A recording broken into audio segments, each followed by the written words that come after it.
Titans number 33, Dan Abnett writing with Bruno Redondo on the art, and the Titans have went into the make believe world that became real because of the source wall energy.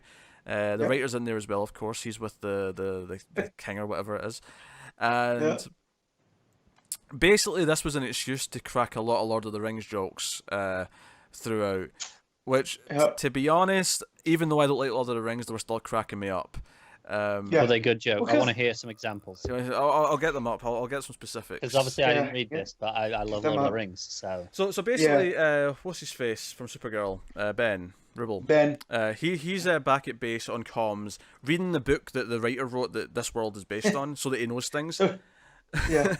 And he's basically the dungeon master. He even jokes that he should be rolling a d20 to check things. Yeah. And I think at one point actually someone says in the world, someone says, "Hey Ben, get those saving throws ready. We might need." Yeah, and I think it was Natasha or Miss Martian, one of the two.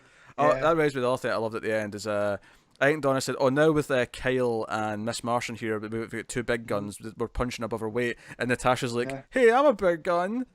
Yeah. That said, I feel like as the issue goes, we see that Mother Blood wants Kyle and Natasha, and I can't help but feel it's because those are the two humans on the team. And that's why she wants to sacrifice them. She needs human sacrifice, not. She look at everybody else on the team, and they're all varying degrees of something else. Yeah. Miss Martian's a Martian, clearly. Donna, who knows with her anymore? Garth's a mutant, or Gar, not Garth. But yeah. The first Lord of the Rings joke was it was a scene with the writer talking to the bad guys, and the bad guys are lying about Mother Blood being there, so they send them on a little thing. And one of the jokes he says is that, "Oh, I was going to send them to this mountain," and he says, "But one does not simply walk into this thing." Yeah. And it was that's the one that funny. made me go to Twitter and go, "Oh, Pete's gonna love this."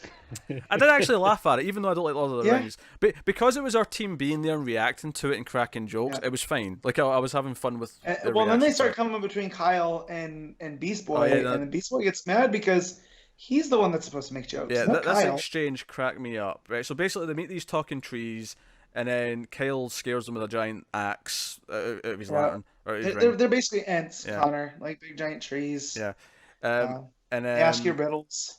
Donna says, "That was smooth," and Kale says, "Yeah, I was really talking their language." All right, really, cheesy joke. And then Beast Boy jumps into the panel, literally just out of the side, and goes, "Kale's sure developing a bad habit." And then they all look at Beast Boy like it was a terrible joke. And he's like, "Well, it's funny when Kale does it." Yeah, that is the most Abnett's written Beast Boy as Beast Boy. Like, because since this has started and he's been all mutated and like he's been super emo, this definitely felt like the Beast Boy I know and love. Funny, the panel after that with Miss Martian, I don't think the art's great in that panel. She looks a little bit weird, but I will give it credit. I do get that she's angry because she's like, "Titans, can we try and take this seriously, please?" There's things happening. So that's the gist of the issue.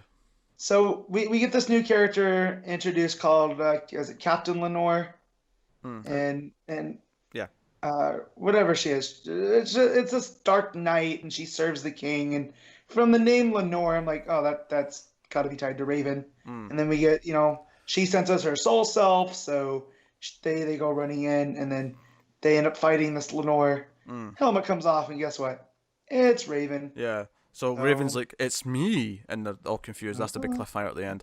Dun, dun. I enjoyed this a lot. I mean, they are only decent. It's okay, But yeah, it's I love it because it feels like this niche book, and Abnett's kind of, not that he has complete to do what he wants, but like it does feel he's like making Tolkien jokes. Yeah, it feels like he's going full, you know what, I'm going to just create this, because the entire concept here that a writer of a fantasy book then created that world by accident because of source energy, and now is living in it, and now the team have to go into this fantasy world and track him down. Yep. Like, all of this just feels like, this is someone having fun. Like, someone's just like, okay, what crazy concepts have I got? And what's funny, too, is like, we know there's worlds like this, because there's that one in Justice League Dark, where Blue Devil is in charge of stuff. I forget, what was it, Amir? So like that felt much more like a chore, whereas this is, like you said, you can tell Abnett's having fun. And yeah, this book's such a joy to read. Yeah, Ben being Dungeon Master, if at one point they say, "Oh, we have to go over there. What's over that place?" He's like, "Oh, that's like chapter 9. I've not got there yet. I'm going in order." Yeah, Slow down, guys. Give me a minute. You guys gotta freestyle this.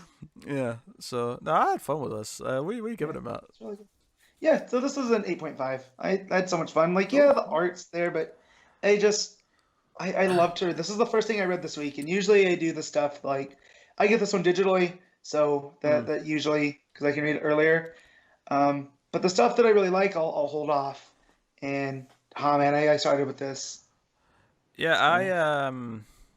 That may be a little too high for my blood, but I'll go with an 8. Yeah. I thought it was good. I'm liking Titans a lot right now. Actually, it's never a standout book, but it's always just this fun book. Yeah, a lot of fun. With a lot of characters that I like.